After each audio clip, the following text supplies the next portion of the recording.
Hi everybody, this is Julie from Make, Take, and Teach, and welcome to my very first video in what I hope to be a series of videos on topics relating to literacy.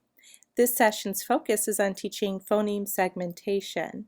But before I show you some of the activities that you can use to teach this skill, I want to establish a little bit of background knowledge so that you know exactly what phoneme segmentation is and how it fits into the overall picture of literacy instruction.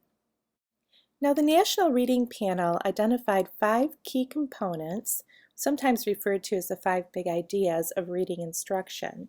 So, in a research-based comprehensive literacy curriculum, the following elements must be included: phonemic awareness, phonics, fluency, vocabulary, and comprehension instruction.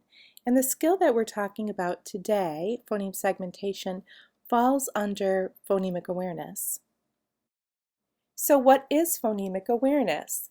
Well, the word phoneme is another word for sound. So phonemic awareness is sound awareness. It's the ability to notice, to think about, and work with individual sounds in spoken words. Before children learn to read print, they must first understand that spoken words are made up of separate speech sounds or phonemes. Now, phonemic awareness falls under a broader category of phonological awareness, which includes skills such as rhyme, syllables. But when we talk about phonemic awareness, we're talking about individual sounds in words. Now, there are several skills that fall under that category, and those skills are isolation, blending, segmenting, and phoneme manipulation. But today we're talking about one of those skills, and that would be phoneme segmentation. And this is a skill that we expect children to have by the end of kindergarten to beginning of first grade, so around the age of 6. So what is it that we want the child to be able to do?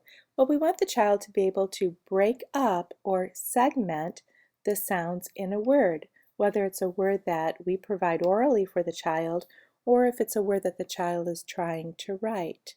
So, for example, I would say to the child, I'm going to say a word. I want you to tell me each sound in the word. Cat. And I want the child to say k, a, t.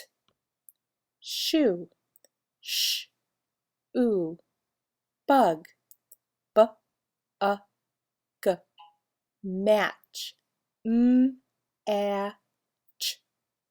Frog.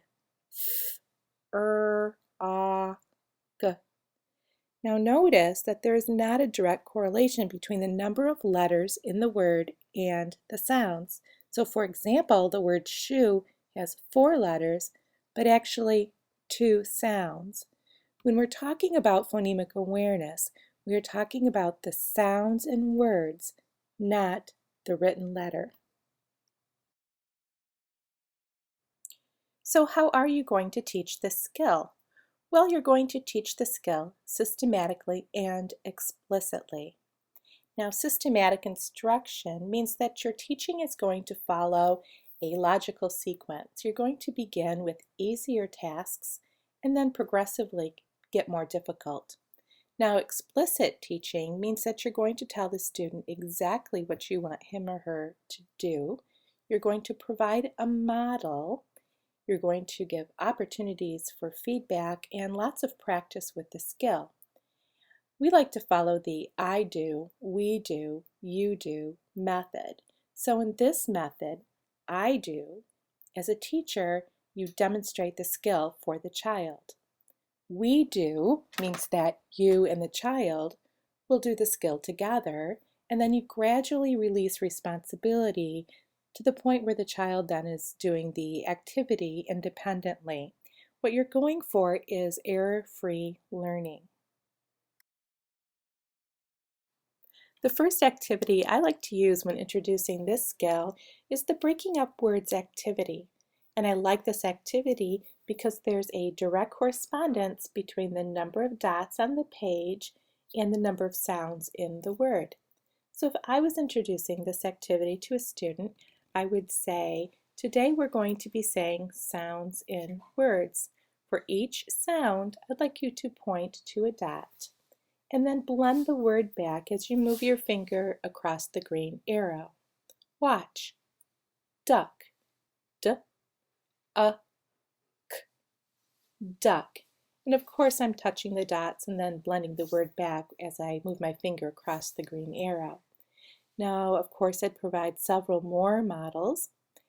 And then following the I do, we do, you do model, then I would use a couple cards with the student as we are doing it together. Now if you download the Breaking Up Words from Make, Take, and Teach, you're going to receive cards with 2, 3, 4, and 5 phonemes. When you are introducing this activity, probably use the 2 and 3 phoneme words, and then you can move up in complexity as the student becomes a little more proficient with this skill. Now the next activity that I like to use is the squaring up activity. This activity is a little more difficult because there is not a direct one-to-one correspondence always between the picture and the number of squares and manipulatives that you are moving. I know in this picture there is 4 squares, 4 plastic tiles, and tiger happens to have 4 sounds, but on other cards that certainly is not the case. So within this activity, you're going to have the student say the name of the picture, and then for each sound, move a tile. So in this example, the student would say tiger, t, move a tile, I, move a tile, g, move a tile, move a tile. Now instead of using plastic tiles, you could use bingo chips, pennies, lots of different manipulatives. During the holiday season, often the dollar store has little plastic seasonal gems, for example, like hearts for Valentine's Day or clovers for St. Patrick's Day, and those are kind of fun to use. The Say It, Move It activity is another fun activity for teaching phoneme segmentation. And in this activity, you're going to put your bingo chips in the top box. You'll say a word, and the student will segment the word as they are moving the chip into the dot below.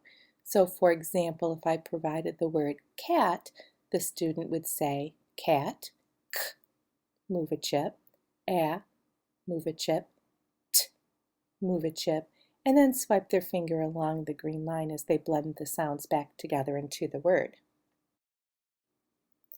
The bead slide is my all-time favorite tool for teaching phoneme segmentation. And to make your bead slide, what you'll need is a shoelace, and then you'll also need beads.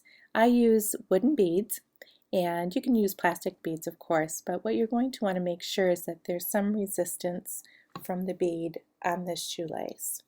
And so in this activity, you provide the student with a word like truck, and they move a bead for each sound in the word. So if I said truck, they would say truck, t, move a bead, move a bead, move a bead, k, move a bead. This task is a little more difficult than the activities that I just shared with you, yet a little easier than just providing the word and having them segment without any manipulatives. Well, the activities that I shared with you today are 4 activities, 15, that are contained in the Make, Take, and Teach Phonemic Awareness Activity Pack. And you can download this pack from the Make, Take, and Teach website or from my Teacher Pay Teacher store.